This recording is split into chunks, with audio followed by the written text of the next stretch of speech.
A significant portion of narcotics entering Guyana is originating from Venezuela, which is being used as a hub for transnational drug shipments. Speaking on this week's episode of Safeguarding the Nation program, James Singh, head of the Customs Anti-Narcotics Unit CANU, said most of the illegal drugs coming into Guyana are sourced from Venezuela, with much of the supply ultimately bound for international markets in Europe and West Africa. For that is what one can say the balloon effect. As a result of law enforcement presence and patrolling within the Caribbean basin, that has somewhat deterred traffickers and posed more of a risk to them. So what traffickers do is look for the path of least resistance. Coupled with the fact that there's a greater demand in Europe, there's better prices in Europe and less risk. It's just across the Atlantic. We've seen traffickers now take advantage of that. There has been an emergence of new types of drugs on the local scene, Singh explained, along with foreign nationals who are trying to embed themselves within the local landscape. New drugs such as MDMA or ecstasy, synthetic drugs coming from Europe into Guyana and then to other parts of South America. We're also seeing the presence of foreign marijuana. This is marijuana with a higher THC content coming from North America, Colombia, Venezuela, as well as far as Thailand, coming into Guyana and then going to other parts of South America. Also, the presence of foreign members of drug trafficking organizations trying to embed themselves here in Guyana.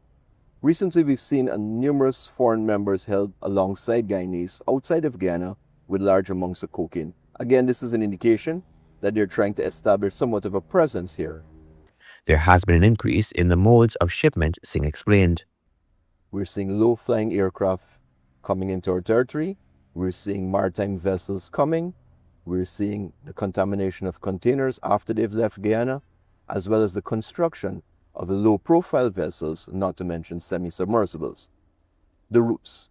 The majority of drugs comes into Guyana, again, from Venezuela. It doesn't help that it's a narco state and claims 2/3 of our territory, but it comes from Venezuela by plane or by boat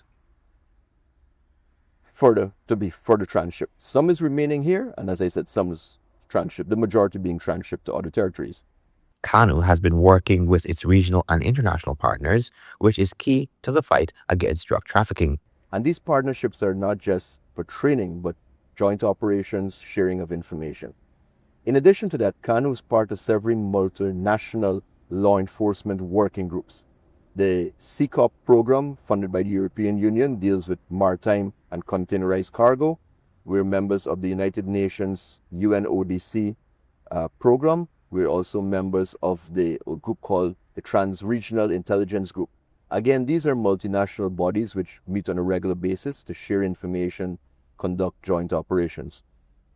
Singh said the unit, while working along with its partners, has also introduced new technology that will allow them to identify the new ways of concealment of narcotics.